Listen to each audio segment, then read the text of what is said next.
네, 안녕하세요. 끝판대장입니다. 오늘 구독과 좋아요, 알림 설정, 그리고 댓글까지 부탁드리겠습니다. 지금 보시면은 이제 미국의 경제학자의 63%가 1년 내에 경기 침체가 오고 실업률이 치솟는다 라고 이렇게 얘기했는데요. 그러면서 이제 요번에 11월 회의에서는 0.75를 더 올릴 거다라고 돼 있고, 그 다음에 이제 연말에는 기준금리가 4.267 정도 혹은 이제 4.25 정도로 보면 되죠. 여기로 나타났고, 그 다음에 남은 두 번에 의해서 최소 한 번 이상 0.5포인트 규모의 대규모 금리 인상을 강행한다 라는 건데, 뭐 제가 볼 때는 요번에 0.75 올리고 그 다음에 이제 한 0.25 정도 올리면 되지 않을까라는 생각이 들어요. 그러면서 내년 6월 무렵에 4.5까지 올라서 정점을 찍고 내려간다라고 전망을 했고요. 그러면서 30%의 응답자들은 내년 4분기에 이제 금리를 다시 내린다고 주장을 했고, 나머지는 이제 28.3%는 1, 2024년 1, 4분기는 돼야 내린다 라고 이렇게 돼 있거든요. 한번 지켜보도록 해요. 자, 보면은 지금 현재 미국의 금리는 3.25%예요. 이 사람들의 이제 예상치를 토대로 컨센서스를 통해서 한번 살펴보면, 그러면 연말까지의 1%의 금리 인상 정도가 또 남아있고, 그 다음 내년에는 0.25% 정도만 더 올리면 끝난다라는 소리거든요. 그 다음에 뭐 이제 내년에 인하를 할지 아니면 24년까지 가서 인하를 할지, 이거는 이제 뭐 어쨌든 그건 그때 가서 봐야겠지만, 어쨌든 중립금리 상태가 좀 있다가 내려가는 경우가 좀 많으니까 일단은 이런 형태라고 보시면 되는데, 지금 우리가 너무 많이 지금 빅스텝의 형태로 엄청나게 공격적으로, 그리고 자이언트 스텝, 빅스텝 이런 식으로 인상을 해버리거든요. 그러니까 0.75가 자이언트 스텝이고 0.5가 빅스텝이니까 빅스텝도 하고 자이언트도 하고 이렇게 됐단 말이에요. 근데 그 과정에서 우리는 0.75를 올리면 이제는 뭐 시장이 이제 뭐 다 예상치가 0.75니까 0.75%니까 이거는 이번에 75를 또 올려도 좀 이미 선반영이 된 부분이 있다라는 거죠. 그러면서 이제 컨센서스가 너무 명확하게 딱 이렇게 되고 있기 때문에, 그러면서 내년 정도 되면 중립금리가 될 거고, 그 다음에는 인하를 하는 사이클이 될 거기 때문에 얼마 남지 않았다. 시장 가격에서는 이제 올 연말 정도면 이제 금리가 크게 오른 다음에, 요번에 많이 올리면 많이 올릴수록 저는 오히려 좋다고 봐요. 매는 먼저 맞는 게 낫다는 생각이라 먼저 맞아놓고 그 다음에는 0.25를 올리는 정도밖에 못하니까, 그러면 이제 금리를 올려봤자 0.25고 안 올리면 멈추는 거고 이런 개념이니까 점점 이제 그런 상황 자체가 호재가 되어버리는 그런 움직임이 될 수가 있거든요. 그러면서 이제 경기는 또 어떻게 되고 있냐면, 금리가 오르면서 유럽의 에너지난이 일어나고 중국이 둔화가 되면서 전 세계 경제는 적신호가 됐다. 그러면서 이제 미국의 연준이 1980년대 초 이후 가장 빠르게 금리를 올렸고, 푸틴과 우크라이나의 전쟁, 그런 부분들 때문에 많이 지금 전 세계가 혼란이 되면서 경제가 위태위태하다라고 돼 있는데요. 그 와중에 중국은 당대회가 이제 개막을 해서 시진핑의 3연임이 확실히 되고, 그때 시진핑이 또 하는 말이 중국몽이라는 얘기를 또 하거든요. 그러면서 아이폰 생산 기지를 있는 정저우를 봉쇄하고, 이게 어쨌든 간접적으로는 미국을 좀 때리는 행위라고 볼 수 있단 말이에요. 그러면서 미국의 무역전쟁, 미국과 중국 간의 무역전쟁, 중국목을 하기 위해서 필연적으로 미국을 꺾어야 되기 때문에 이 두 세력, 이 두 축의 갈등이 굉장히 심해진다. 그러면 이제 어떤 일이 일어날 수 있냐면, 이제 미국이 중국과 싸우면서, 미국은 지금 통화정책, 강달러를 얘기하면서 통화정책을 이렇게 하고 있는데, 그러면서 전 세계가 고통이란 말이에요. 그럼 여기에 중국 쪽에다가 붙을 수도 있는 거예요. 몇몇 국가들은 또. 그러면서 저번에 여러분들이 알고 계시던 브릭스 같은 게 또 나올 수가 있는 거고, 그러다 보면 사실 달러의 점유율, 이제 기축통화라는 개념에서의 힘은 지금 이 순간이 가장 강할 때일 수 있다는 거죠. 그래서 요번에 시즌이 끝나면, 강달러 시즌이 끝나면 그때부터는 춘추전국 시대가 다시 오지 않을까, 화폐에서. 그럼 그 과정에서 이 화폐 대안으로 나왔던 비트코인, 그리고 암호화폐는 또 빛을 보지 않을까라는 생각이 드는데요. 어쨌든 그런 과정에서 달러 인덱스를 좀 보게 되면요. 자, 달러 인덱스 주봉인데 이 저항대에서 계속 저항을 맞는 모습을 보여주고 있거든요. 그러면서 요번 주봉이 이 5주 이동 평균선보다 아래로 마감하면 그 다음부터는 이런 식으로 떨어질 가능성이 높아지는데, 그러면 이 달러 인덱스가 어찌됐든 여기서 마감이 되든 아니면 여기 한 번 더 오르든 간에 이 구간대가 끝나면, 왜 이게 이런 식으로 선이 나올 수 있으니까 쐐기 형태로 가서 한 번 더 올려가지고 고점을 갱신을 해도 이게 끝나면 결국에는 드라마틱한 변화가 일어날 수 있다. 통화정책에 큰 변화가 일어날 수 있다는 거죠. 얼마 남지 않았다고 봐요, 저는.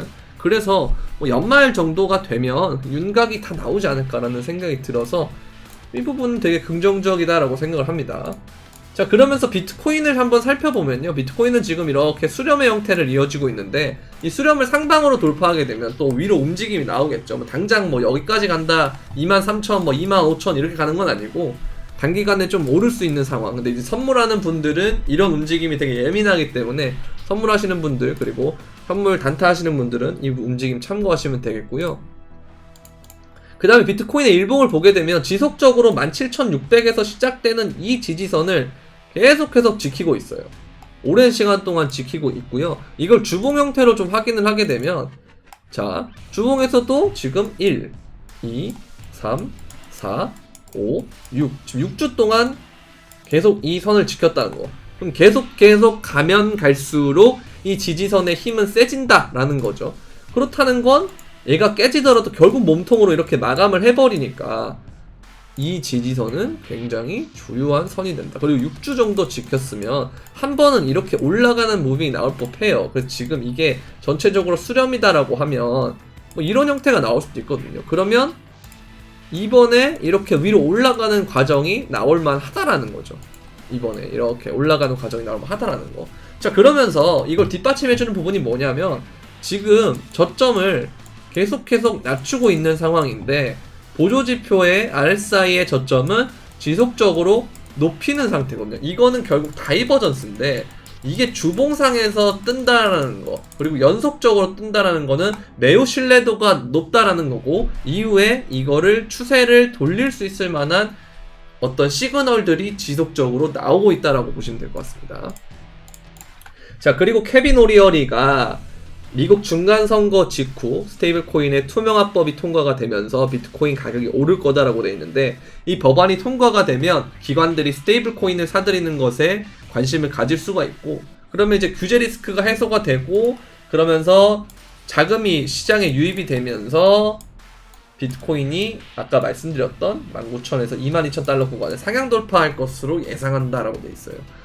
약간 차트상으로 봐도 그렇고 다이버전스가 떠있고, 그리고 외부적인 부분도 봤을 때 나쁘지 않은 상황이기 때문에 비트코인이 지금처럼 계속 가격을 버텨주면 매우 긍정적이다라고 생각이 듭니다. 자, 그러면서 이더리움이 지난주에 유통량이 4,000개가 감소를 했는데요. 이 머지 이후에 첫 디플레이션이 나왔다고 합니다. 그러면서 이제 이더리움 머지 이후에 첫 디플레이션 상태가 됐고, 그리고 이더리움은 지난주 유통량이 4,000개가량 순 감소했다. 그래서 공급량이 0.13% 줄어들었다. 이게 또 보게 되면 이런 식으로 유통량이 지금 총 1억 2천만 개 정도 돼요. 근데 이제 이거를 좀 더 명확하게 머지 이후에 보게 되면, 이게 이제 머지 업데이트 이후거든요. 이렇게 한동안 쭉 오르다가 갑자기 어느 순간 꺾여서 0.07% 정도밖에 증가하지 않았다는 거. 이게 점점 밑으로 빠지면 결국은 머지 이전보다 개수가 더 줄어드는 효과가 나올 수가 있거든요. 그러면서 머지 이후보다 지금 7,163개밖에 증가하지 않았다라는 거예요, 이더리움이. 이전에 POW 방식이었으면 훨씬 더 공급량이 많아지면서, 공급량이 많다는 건 결국 가격 상승에 별로 도움이 되지 않는 요건인데, 점점 이 구조가 디플레이션 형태가 되면 될수록 더 좋겠죠. 그렇다면 이거는 결국 나중에 되면 어떤 일이 일어날 수가 있냐면, 이 디플레이션은 수수료나 이런 부분들에 대해서 소각하는 시스템으로 디플레이션 일어나는데, 많이 채택되고 사용되고 하면 할수록 이 유통량은 점점 더 기하급수적으로 줄면서, 유통량이 준다라는 건 희소성이 그만큼 늘어난다는 거게 되고, 희소성이 늘어난다는 것은 수요공급 법칙에 의해서 하나의 가격이 더 많이 오를 수가 있다라는 거죠. 그렇기 때문에 이더리움은 상승장이 되면 되고, 뭐 나중에 더 관심을 받으면 받을수록 훨씬 더 가격 상승폭이 높을 가능성이 높으니까, 이더리움은 가격이 당장 머지 이후에 빠졌다 그래도 이건 찰실한 물량이라고 보고 계속 관심을 갖는 것이 좋아 보입니다. 자, 이거 보면 되게 재밌는 자료인데요. 이게 보면 이 주식이랑 채권이 동반 하락하는 구간이 있어요. 여기. 근데 그때가 이제 언제냐면 1931년과 69년, 그 다음에 22년 현재인데요. 그러니까 진짜 그 정도로 정말 많이 없는 전대미문의 상태에서 여러분들이 지금 투자를 하고 있는 건데요.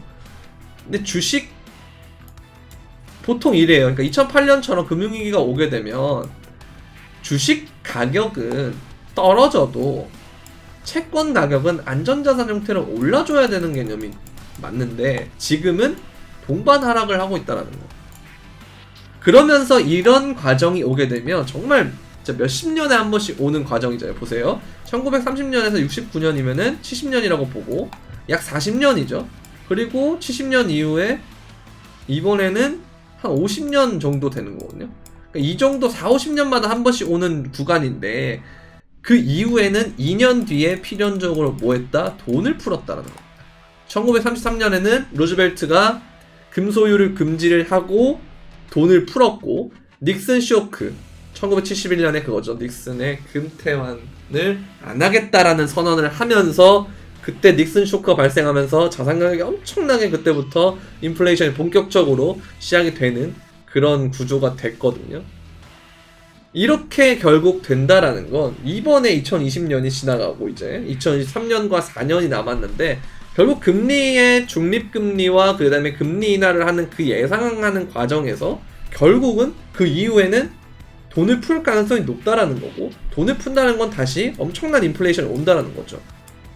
그러니까 2년 정도밖에 회수가 안 되고 유동성을 빨아먹지 못하고 있기 때문에 결국에는 이전에 코로나 때 찍었던 M2 그러니까 통화량보다도 더 많은 돈을 찍을 수밖에 없다라는 거. 그렇다면 자산이 엄청나게 오를 것이고 이 인플레이션 문제는 더 심화되는 형태인 하이퍼 인플레이션의 형태로 결국은 진행될 수밖에 없다. 하이퍼 인플레이션이라고 하는 것은 모든 자산이 원유가 됐건 뭐 원자재가 됐건 주식이 됐건 채권이 됐건 그 다음에 뭐 부동산이 됐건 뭐 코인 됐건 모든 자산군이 오르는 거를 그리고 물가까지 어마하게 오르는 그 과정이 되기 때문에 자산이 없는 사람들은 정말 위험할 수 있다라는 거죠. 그래서 이 과정을 결국은 이게 언제 올지는 모르겠어요. 근데 일단 주기상으로는 2024년인데 저는 조금 더 빨리 올 수도 있다고 생각하거든요. 왜냐면 이 텀이 점점 짧아지는 게 느껴지는 게 코로나 때 너무 많이 돈을 찍어서 그래요. 이거를 어쨌든 다 회수하지 못한다는 건 거기에 대해서 문제가 촉발을 했고 이 문제를 해결하기 위해서는 더 많은 돈을 풀어서 하는 방법밖에 없기 때문에 이런 과정으로 가지 않을까. 그러면서 통화정책의 전환 아직 그게 남았거든요. MMT 무제한 찍어도 상관없다. MMT 현대통화 이론이라는 게 있는데 그런 것도 아직 남았다라는 거죠. 그래서 이런 부분들이 되면서 우리는 다시 한번 인플레이션의 시대에 살 것이다. 그 과정에서는 자산을 갖고 있지 않은 사람들 그리고 특히 디플레이션 모델을 갖고 있는 코인들 몇 개 있죠. 이런 애들 소각을 많이 하는 애들 이 모델이 훨씬 더 많이 오를 것이다 라고 보면 될 것 같습니다. 선물을 하시는 분들은 선물방이 이렇게 따로 있어요. 그래서 선물방은 뭐 따로 뭐 별도의 비용이 드는 건 아니고 여기서 거래소 링크 영상 설명란에 있는 거래소 링크에 먼저 가입을 하고 그 다음 두 번째로는 이제 그 거래소에다가 여러분들이 입금을 하시고 여러분들 시드 800 USDT 이걸 저한테 입금하는 게 아니라 여러분들 계정에 입금을 하는 거예요. 입금을 하시고 거래를 해야 되니까 그걸 한 다음에 이 트레이딩방 참가 신청 링크 이 구글 폼 링크에 들어가신 다음에 이렇게 작성을 하시면 돼요. 작성을 하면 제가 여기 연락받으실 메일 주소 기재하는欄에 있는 이메일로 제가 이 텔레그램 선물방 브리핑 방이랑 그 다음에 오픈 카톡방 이렇게 두 가지를 알려드리는데 이렇게 뭐 포지션과 진입과 목표가 손절가 이런 식으로 알려드리고 채팅방에서는 왜 이런 관점을 왜 이런 타점을 잡았는지 어떤 식으로 뭐 보고 있는지 이런 부분에 대한 어떤 스킬 이런 부분들을 좀 설명을 해드리니까요. 이제 관심 있으신 분들 선물 매매 하시는 분들은 많이 참여하시면 감사하겠습니다. 자, 그리고 저는 선물하지 않는데요 하신 분들은 이렇게 선물도 있어요. 선물도 이런 식으로 진입가, 목표가, 손절가 나가고 전체적인 브리핑과 그 다음에 어떤 비율이랑 이런 것들까지, 그리고 개인적으로 종목에 대한 뭐 상담까지 이렇게 해주는 그 부분이 이제 멤버십이거든요. 멤버십은 구독 버튼 옆에 있는 가입 버튼을 눌러주시면 되고요. 이 횡보를 하는 기간에는 굉장히 사람이 피말려요. 이럴 때가 제일 피말리는데, 가격의 급락과 급등이 있지만 전체적으로 박스권이 되고 굉장히 피말리는 형태가 되거든요. 양털을 깎는다라는 표현도 하는데, 그 과정 속에서 여러분들이 굉장히 막 척박하고 막 심리적으로 막 쫓기고 그러면 안 되니까 천천히 우리 함께 이 영상, 저도 계속 영상 올려드리면서 멘탈 여러분들 잡아드릴 테니까요. 같이 이렇게 계속 꾸준히 했으면 좋겠습니다. 자, 오늘은 여기까지 하도록 하겠고요. 도움이 되셨다면 구독과 좋아요, 알림 설정, 그리고 댓글까지 부탁드리면서 그럼 안녕.